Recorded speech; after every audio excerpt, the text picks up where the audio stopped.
இந்த கழுதை தேஞ்சு கட்டெரும்பாச்சு தான் அப்படின்வாங்க இல்லையா, அந்த மாதிரி இன்னைக்கு அந்த கட்சி போய் நிற்குது. எந்த நோக்கத்துக்காக அந்த கட்சி வந்ததோ கடைசியில் அந்த நோக்கத்தை எல்லாம் விட்டு போச்சு. இன்னும் கூட தொடர்ச்சியாக அதே பாஜக கூட்டணி அப்படின்னு சொல்லும் பொழுது ரொம்ப அதல பாதாளமான ஒரு இடம் தான். தமிழ்நாட்டில் இருக்கக்கூடிய மக்கள்லாம் முட்டாள்களா? ஒரு கூட்டணியை பேசுறதுக்காக உள்துறை அமைச்சர் இங்க வந்திருக்கிறப்போ உடனடியாக அன்புமணி அவர்கள் இங்க வந்துட்டு இருப்பாரு. அன்புமணி ராமதாஸ் எங்க வந்து கூட்டணியை உறுதிப்படுத்தி ஏதாவது நடந்துட போதும் அப்படின்னால இனிமேல் தலைவர் பொறுப்பையும் நானே ஏத்துக்கிறேன்னு ஒரு அறிக்கை கொடுத்துட்டாரு. அன்புமணி ராமதாஸ் அவர்கள் இப்பொழுது எம்பியா இருக்கிறார். அதையும் விட்டுட முடியல. இப்போ வரக்கூடிய சட்டமன்ற தேர்தலையும் ஜெயிக்கணும். இந்த 2 குதிரை மேல கால வச்சிருப்பாங்க பாத்தீங்களா, அந்த நிலைமையில இவர் ஓடிட்டு இருக்கிறார். நீங்க பெட்டியை நல்ல பெட்டியா கொடுத்தீங்கன்னா நான் இந்த பக்கம் வந்துடுறேன் அப்படின்னு சொல்லி அதிமுகவோட போயிடலாம் அப்படின்னு சொல்லிட்டு பாமகவுக்கு ஒரு எண்ணம். இன்னொரு பக்கம் எங்களை அதிமுகவுல கூப்பிடுறாங்க, அதனால நீங்க நல்ல பெட்டியை கொடுத்தீங்கன்னா நாங்க இங்கே இருக்கிறோம் அப்படின்னு திட்டமிட்டதாக அரசியல் வட்டாரங்கள் கிசுகிசுக்குது. சில அதிருப்திகள் அப்படின்றது ஆளும் அரசின் மீது இருக்க செய்யும். ஆனா இவங்க 2 பேரும் கூட்டணி வைத்ததன் வழியாக இந்த அதிருப்தி ஓட்டுகளும் சிந்தாம நேரடியாக திமுகவிலேயே விழறதுக்கான ஒரு வேலையை இவங்க பார்த்திருக்காங்க. கருப்பை புற்றுநோய் குறித்த சந்தேகங்களுக்கான தங்கம் ஹோப்பை இலவசமாய் அணுகுங்கள். நாமக்கல்ல திருச்செங்கோடு மெயின் ரோட் எர்ணாபுரத்துல இருக்கிற ஸ்பைரோ பிரைம் பப்ளிக் ஸ்கூல்ல +2 போர்டு எக்ஸாம்ஸோட சேர்த்து நீட் அண்ட் JEE கோச்சிங்கும் கொடுத்துட்டு இருக்காங்க.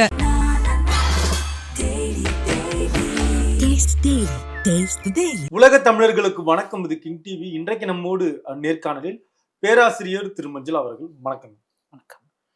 கட்சியுடைய தலைவர் பொறுப்பை நானே ஏற்றுக்கொள்கிறேன் கட்சி நலனுக்காக அப்படின்னு திரு டாக்டர் ராமதாஸ் அவர்கள் பேசியிருக்காங்க. இதை எப்படி பார்க்கறது? நமக்கு ரொம்ப வருஷமா ஆலமரத்துக்கு விழுதுகள் இருக்குன்னு சொல்லுவாங்க. ஆமா. அந்த விழுதுகள் எதுக்கு அப்படின்னா அந்த ஆலமரத்தை தாங்கி பிடிக்கிறதுக்காக.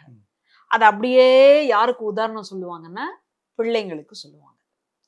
அப்படித்தான் நினைச்சு தன்னுடைய பாமகன்னு சொல்லக்கூடிய பாட்டாளி மக்கள் கட்சியில தான் நிறுவனராகவும் அடுத்ததாக தலைவராக தன்னுடைய மகனை அன்புமணி ராமதாஸ் அவர்களை ரொம்ப நம்பிக்கையோட நல்ல எண்ணத்தோட அப்படி புரிஞ்சுக்கலாம். ஆமா, நல்ல எண்ணத்தோட ராமதாஸ் அவர்கள் மருத்துவர் ஐயா கொண்டு வந்தார். ஆனா போக போக போக போக இந்த கழுதை தேஞ்சு கட்டெரும்பாச்சு தான் அப்படின்வாங்க இல்லையா, அந்த மாதிரி இன்னைக்கு அந்த கட்சி போய் நிக்குது. எந்த நோக்கத்துக்காக அந்த கட்சி வந்ததோ கடைசியில அந்த நோக்கத்தை எல்லாம் விட்டு போயிடுச்சு. ஆரம்பத்துல சமூக நீதியை பேசிய கட்சி தான் அந்த கட்சி. ஆனா இன்னைக்கு சமூக நீதியா அது எங்கெங்க விக்குது, எவ்வளோ கிலோ அப்படின்ற மாதிரியான ஒரு ரீதியில போய் நின்றுடுச்சு. சரி, குறைந்தபட்சம் நீங்கள் சார்ந்த சமூகத்துக்காவது நீங்க நம்பிக்கை உடையவர்களாக இருக்கீங்களா? உங்களுடைய மக்கள், நான் எங்கள் மக்களுக்காக வந்திருக்கேங்க அப்படின்லாம் நீங்க பேசுறீங்க. சரி, அந்த மக்களுக்கானவராகவாவது நீங்கள் இருக்கிறீர்களா அப்படின்னு கேட்டா அதுவும் இல்லை. அப்படியே சில பேர் சொல்றாங்க இல்லையா, அண்ணா அறிவாலயத்துல இருக்கக்கூடிய செங்கலை உருவுறேன், அந்த மாதிரி இந்த கட்சியில இருந்து ஒவ்வொருத்தரா உருவி இன்னைக்கு போயிட்டாங்க. ஆனா சில ஆண்டுகளுக்கு முன்னால் அதே வன்னியர் சமூக மக்களுக்காக இடஒதுக்கீட்டுக்காகவும் பேசியிருக்காரு இல்லையா திரு அன்புமணி அவர்கள். அதையும் நம்ம புரிஞ்சுக்கணும். எங்க பேசினார், எந்த அளவுக்கு அது வெற்றி பெற்றது, இதையெல்லாம் நம்ம பார்க்கணும் இல்லையா. நான் கூட தாங்க பேசுவேன், எனக்கு இந்தியா இன்னைக்கு வல்லரசு ஆயிடும், நான் அப்படி எல்லாம் ஒரு கனவு காண்டேன், நான் பேசலாம். அதுக்காக நான் என்ன செய்யறேன்? அதுக்குதான் இடஒதுக்கீட்டுக்காக நீங்க ஜாதி ரீதியான ஒரு மக்கள் தொகை கணக்கெடுப்பு நடத்தணும் அப்படின்றாங்க. சரி, அந்த கோரிக்கையோட இருக்காங்க இல்லையா. கூட்டணி, ஒரு கட்சியோட கூட்டணியில இருக்காங்க இல்லையா, அந்த கட்சி தானே இன்னைக்கு ஒன்றியத்துல அரசுல இருக்கு இல்லையா. அப்ப ஏன் அந்த அரசுக்கு ஒரு நிர்பந்தத்தை கொடுக்க கூடாது? ஜாதிவாரி கணக்கெடுப்பு வேணும் அப்படின்னு நம்ம சொல்லிட்டோம். இங்க இல்ல, எல்லாரும் சொல்லிட்டு தான் இருக்கிறாங்க. அப்போ அதுக்கு ஒரு முதல் நபராக, தமிழ்நாட்டை சார்ந்த அந்த பெருமை மிக்க ஒரு நபராக ஏன் நீங்க கூட்டணியில இருக்கக்கூடிய அந்த கட்சிக்கு ஏன் அப்படி ஒரு நெருக்கடியை கொடுக்க கூடாது? ஏன் அந்த ஒரு செயல் திட்டத்தை அந்த கட்சி, அந்த ஆட்சி கொண்டு வரக்கூடாது? கோரிக்கையாவது வைக்கலாம்ன்றீங்களா? கோரிக்கையாவது வச்சிருக்கலாமே. எது நடந்தாலும் நான் புறக்கணிச்சு வெளியில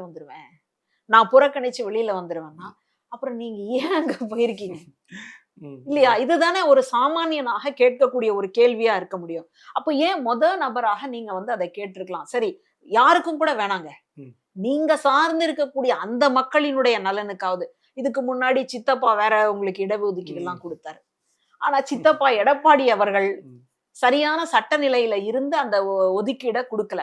அப்போதைக்கு கொண்டு வரப்பட்டது. தேர்தலுக்காக அந்த நாடகம் வந்து அரங்கேறியது. ஆனா தேர்தல் முடிஞ்ச உடனே அதுவும் முடிஞ்சு போச்சு அப்படின்றதுதான் உண்மை.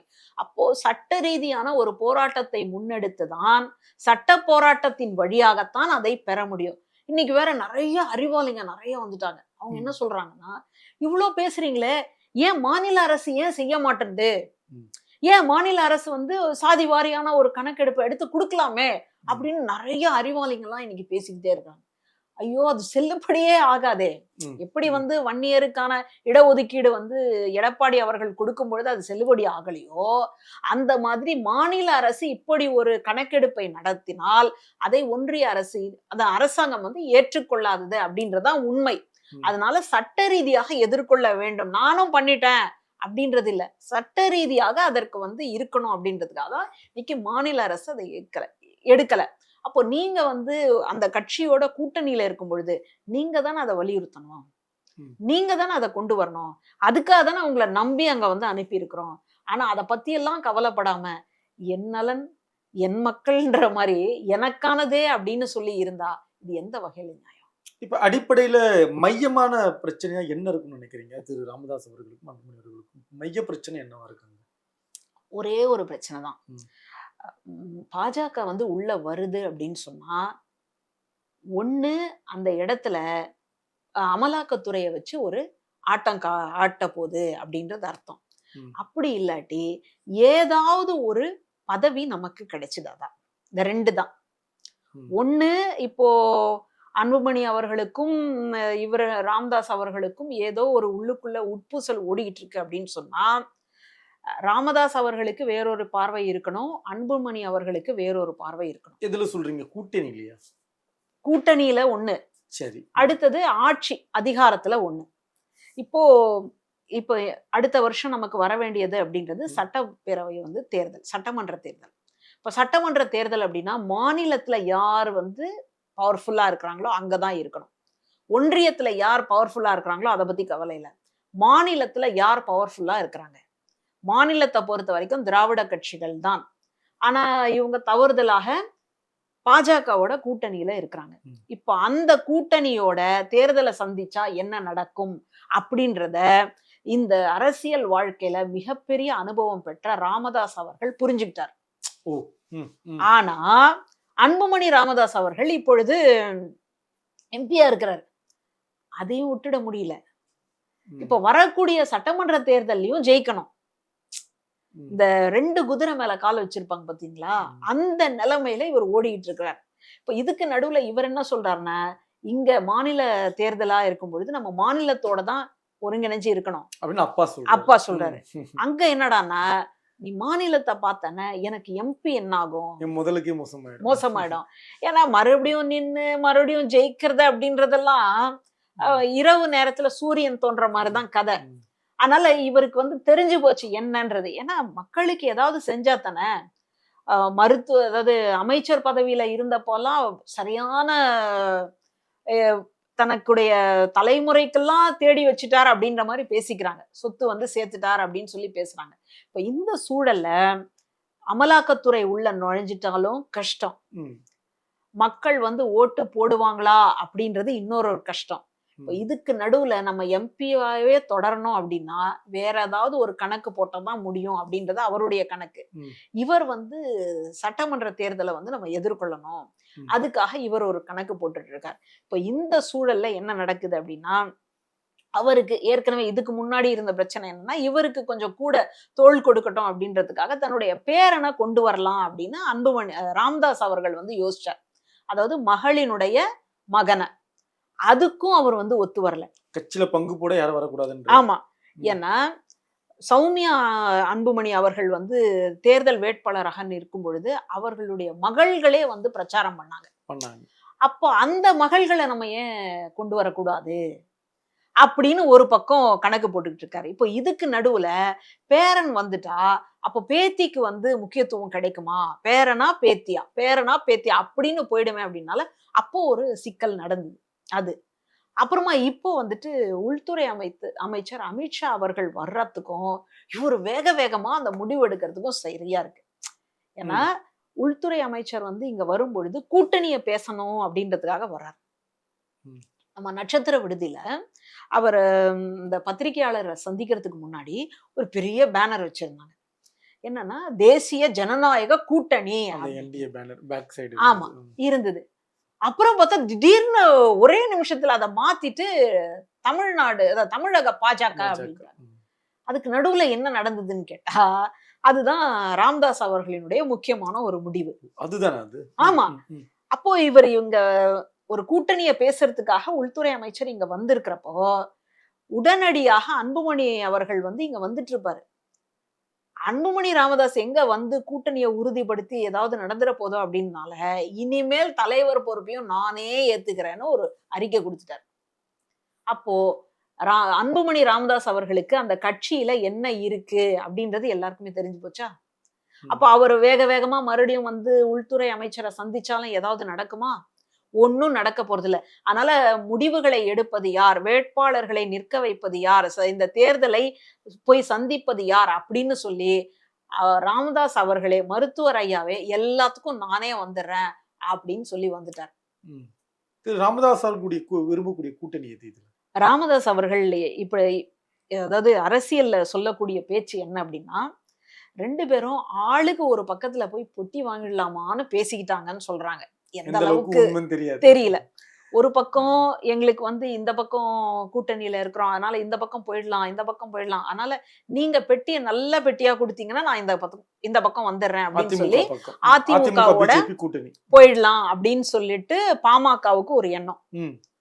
இன்னொரு பக்கம் எங்களை அதிமுகவுல கூப்பிடுறாங்க, அதனால நீங்க நல்ல பெட்டியை கொடுத்தீங்கன்னா நாங்க இங்கே இருக்கிறோம் அப்படின்னு பாஜக கிட்ட 2 விதமான பேரங்களை பேசலாம் அப்படின்னு திட்டமிட்டதாக அரசியல் வட்டாரங்கள் கிசுகிசுக்குது. ஆனா இப்ப அதிமுக பிஜேபி ஒரே கூட்டணி ஆயிடுச்சு. அதுக்குதான் உள்துறை அமைச்சர் என்ன பண்ணிட்டாருன்னா இப்படி 2 இடத்துலயும் நமக்கு வந்து ஒரு செக் வைக்கிறதுக்காக இருக்கிறாங்க, அதனால இவங்க போறதுக்கு முன்னாடி அதிமுக நம்ம பிடிச்சிட்டோம்னா நமக்கு வேலை முடிஞ்சுது, நமக்கு ஏற்கனவே கால் இல்லாம இருக்கிறோம், நம்ம யாரோட தோல்ல சவாரி செஞ்சுதான் நமக்கு பழக்கம். தமிழ்நாட்டை பொறுத்த வரைக்கும் திராவிட கட்சி அந்த தோல் தான் வந்து சரியா இருக்கும். அதனால திமுகவுல வாய்ப்பே இல்லை, ஒன்னும் பண்ண முடியாது. சரி, இருக்கிற ஒரே திராவிட கட்சி அதிமுக தான், அதனால அதிமுக தோல்ல சவாரி செஞ்சுக்கலாம். அதே மாதிரி பாமகவினுடைய நெருக்கடியும் நம்ம வந்து எதிர்கொள்ளலாம் அப்படின்றதுக்காக என்ன பண்ணிட்டாருன்னா அவசர அவசரமா யோசிச்சு பாருங்க. அப்பதான் கொஞ்ச நாள் முன்னாடி டெல்லிக்கு வரைக்கும் பயணம் பண்ணிட்டு வந்தார் எடப்பாடி அவர்கள். அப்ப கூட என்னங்க எங்க போனீங்க என்ன ஆனீங்கன்னா அத வெளிப்படையா சொல்லணும் இல்லையா. ஒண்ணும் இல்ல, இந்த கள்ளக்குறிச்சியில கள்ளச்சாராய விவகாரத்துக்காக போராட்டம் பண்ண போனவர் ஊரெல்லாம் நான் போறேன் அப்படின்னு போனார். மக்கள் பிரச்சனைக்காக டெல்லி வரைக்கும் போயிருக்கீங்களே, இதாவது இங்க கள்ளக்குறிச்சி, டெல்லி எங்க இருக்கு, அங்க போய் கேட்டவரு நான் மக்கள் பிரச்சனைக்காக போறேங்க அப்படின்னு நீங்க பிரஸ் மீட் கொடுத்துட்டு தானே போயிருக்கணும். ஆனா பத்திரிகையாளர் கேட்டா கூட எங்க அலுவலகத்தை பார்க்க போறோங்க, எல்லாருக்கும் சந்தேகமா இருந்தது. ஓ, ஸ்கிரீன் போட போயிருக்கார் போல இருக்கு, கதவு ஏதோ பழுது பார்க்க போயிருக்கிறார் போல இருக்கு அப்படின்லாம் நினைச்சிட்டாங்க. கடைசியில பார்த்தா அமித்ஷா அவர்கள் வந்து ட்வீட் போடுறாரு, இந்த ஜனநாயக கூட்டணி அப்படின்றது வந்து ஊர்ஜிதம் ஆயிடுச்சு, அதனால ஜெயிக்க போறது நாங்க தான். அவருடைய நம்பிக்கையை வந்து நான் ரொம்ப பாராட்டுறேன். நம்பிக்கை தான் வாழ்க்கை அப்படின்னுவாங்க இல்லையா, அந்த மாதிரி அதிமுகவும் பாஜகவும் கூட்டணியில இருந்ததுன்னா 26ல வரக்கூடிய தேர்தல்ல நிச்சயமாக ஜெயிப்போம் அப்படின்னு நினைக்கிறாங்க பாருங்க. அந்த நம்பிக்கையை வந்து நான் பாராட்டுறேன். ஆனா இவங்களுடைய கூட்டணியின் காரணமாகவே இன்னைக்கு தமிழ்நாட்டினுடைய ஒரு மிகப்பெரிய வெற்றியை வந்து எழுதிட்டாங்க. இதுக்கு வரைக்கும் திமுக மேல சில அதிருப்தி இருக்குதுங்க. ஒருவேளை சம்பளத்தின் காரணமாக, அப்புறம் 1000 ரூபாய் எல்லாம் கொடுக்குறாங்க இல்லையா பெண்களுக்கு, எனக்கு கூட கிடையாதுங்க. எனக்கு கூட ஒரு வருத்தம், என்னடா பெண்களுக்கு குடும்ப தலைவிகளுக்கு எல்லாம் கொடுக்குறாங்க, நம்மளும் குடும்ப தலைவி தானே நமக்கு இல்லையேன்னு. அப்புறமா தான் புரிஞ்சுது எந்த வேலையை வேணா ராஜினாமா பண்ணிட்டு வாங்க, உங்களுக்கு உடனடியாக கொடுக்குறோம். அப்போ சில அதிருப்திகள் அப்படின்றது வந்து ஆளும் அரசின் மீது இருக்க செய்யும். அந்த மாதிரி அந்த அதிருப்தியான ஓட்டுகள் இருந்து இல்லையா, அதெல்லாம் இன்னைக்கு வேற இடத்துக்கு போறதா இருந்தது.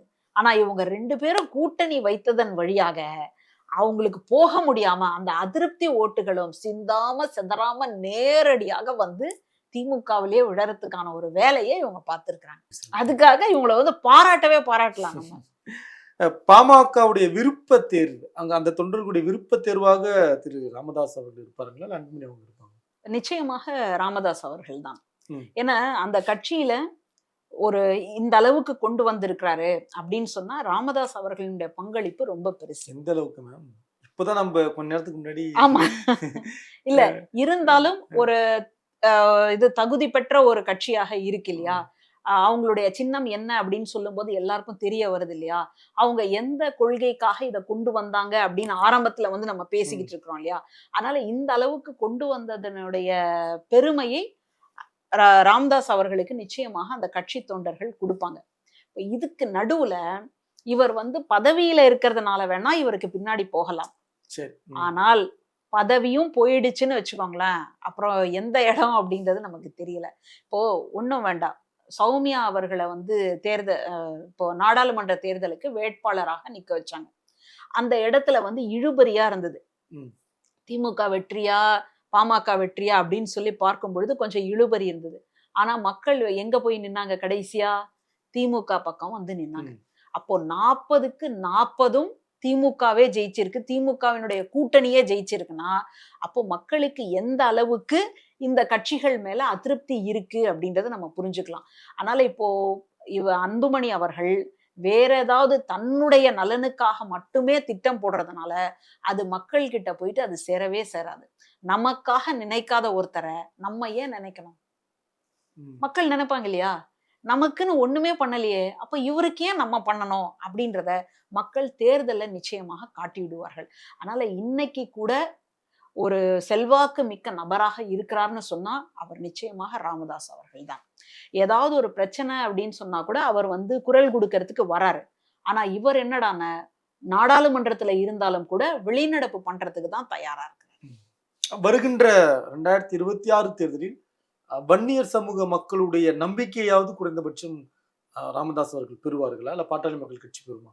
இப்ப அவர் எந்த கூட்டணியில இருக்க போறாரு அப்படின்றதுதான் ரொம்ப பெரிய ஒரு கேள்வி. இன்னும் கூட தொடர்ச்சியாக அதே பாஜக கூட்டணி அப்படின்னு சொல்லும் பொழுது ரொம்ப அதல பாதாளமான ஒரு இடம் தான். ஏன்னா தமிழ்நாட்டுல இருக்கக்கூடிய மக்கள்லாம் முட்டாள்களா, இல்ல எது நடந்தாலும் ஆமா ஒரு கன்னத்தை அழைந்தால் மறு கன்னத்தை காட்ட அப்படின்னு இருக்கக்கூடியவங்களா? யோசிச்சு பாருங்க. நம்மளும் ஏதோ ஓரளவு தான் பொறுமையா இருக்க முடியும். வெள்ளத்துக்கும் நிவாரண நிதி கிடைக்கல, சரி அதெல்லாம் கூட விடுங்க, ஒழிஞ்சு போகட்டும். மெட்ரோ திட்டத்துக்கு கூட கொடுக்கல, ஒழிஞ்சு போகட்டும். 100 நாள் வேலை திட்டத்துக்கு பணம் கொடுக்கல, ஒழிஞ்சு போகட்டும். படிப்புல போய் கைய வைக்கிறீங்களே, எத்தனை பிள்ளைகள் வந்து படிப்பை நம்பி தானே இருக்கு. இன்னும் கூட எத்தனை பேர் வந்து முதல் நிலையில பட்டதாரியாக இருக்கக்கூடிய மாணவர்கள் இருக்கிறாங்க. அவங்க படிப்புல கை வைக்கிற மாதிரி பல கோடி வந்துட்டு கொடுக்காம நீங்க வந்து ஏமாத்தி இருக்கீங்களே, இது எவ்வளவு பெரிய அநியாயம். கேட்டா நீங்க வந்து புதிய கல்விக் கொள்கையில கையெழுத்து போடல, மும்மொழி கொள்கையை வந்து நீங்க ஆதரிக்கல. மும்மொழி கொள்கையால பயன்பெற்ற உயர்வடைந்த ஒரு மாநிலத்தை சொல்லுங்கன்றோம். அதை சொல்ல முடியலையே உங்களால. அடுத்தது இன்னைக்கு என்ன பிரச்சனை அப்படின்னா, நம்ம சிபிஎஸ்இ புத்தகம் அதுக்கு பேர் ஒண்ணு வைப்பாங்க இல்லையா, அந்த பேர் எல்லாம் இந்தி பேர்களா இருக்கு. இதுக்குத்தான் நம்ம ஆரம்பத்துல இருந்தே சொல்றோம். சில பேர் என்ன சொல்றாங்கன்னா, கர்நாடகாவில 3 மொழி இல்லையா, கேரளாவில 3 மொழி இல்லையா, தமிழ்நாட்டுக்கு மட்டும் ஏன் அப்படின்னு கேக்குறாங்க. இப்ப அவங்க எல்லாம் 3 மொழியை வந்து ஏத்துக்கிட்டதுனால இப்ப வரக்கூடிய அந்த ஆபத்தை இப்ப புரிஞ்சுக்கிட்டாங்களா? அதத்தான் நம்ம முதல்ல இருந்தே சொல்லிட்டு இருக்கிறோம். கரடியா கத்திக்கிட்டு இருக்கிறதே அதுக்குதான். அப்போ எதுக்குமே வந்து தமிழ்நாட்டை வந்து ஒரு பாராமுகமாக 2ஆம் தர குடிகளாக பார்க்கும் பொழுது மக்கள் எப்படிங்க அதை ஏத்துப்பாங்க? அந்த கூட்டணியில இருக்கக்கூடிய கட்சிகளுக்கு எப்படிங்க ஆதரவு கொடுப்பாங்க? இரட்டை இலை அப்படின்னு சொன்னாலே எல்லாருடைய நினைவுகள்லயும் வரக்கூடியவர் புரட்சி தலைவர் எம்ஜிஆர் தான். அந்த இரட்டை இலைய பார்த்தாலே அதுல போய் குத்திட்டு வந்துருவாங்க. ஆனா இன்னைக்கு அந்த இரட்டை இலைய கொண்டு போய் இப்படி வந்து அடகு வச்சுட்டு வந்திருக்கிற ஒரு நிலை அப்படின்றது ரொம்ப மோசமான ஒரு அரசியல். அரசியல்லையே இப்படி ஒரு அரசியல் வேற எந்த நாட்டிலையுமே நடந்திருக்காது அப்படின்னு தான் நான் புரிஞ்சுக்கிறேன். ஏன்னா ஒரு மிகப்பெரிய கட்சி அது. திமுகவுக்கு வந்து எதிர்க்கட்சியாக இருக்கக்கூடிய தகுதி பெற்ற கட்சி வந்து அதிமுக தான். அப்படிப்பட்ட ஒரு அதிமுகவை கொண்டு போய் அடகு வச்சுட்டு வந்திருக்கிறது அப்படின்றது ரொம்ப மோசமான ஒரு போக்கு. இப்ப அந்த கூட்டணியில தான் பாமகவும் இருக்கு அப்படின்னா கடவுள் விட்ட வழிதான். தொடர்ந்து பயணிக்கலாம் மேடம். நன்றி மேடம். கருப்பை புற்றுநோய் குறித்த சந்தேகங்களுக்கான தங்கம் ஹோப்பை இலவசமாய் அணுகுங்கள். நாமக்கல்ல திருச்செங்கோடு மெயின் ரோட் எர்ணாபுரத்துல இருக்கிற ஸ்பைரோ பிரைம் பப்ளிக் ஸ்கூல்ல +2 போர்டு எக்ஸாம்ஸோட சேர்த்து நீட் அண்ட் JEE கோச்சிங்கும் கொடுத்துட்டு இருக்காங்க. Taste the Daily.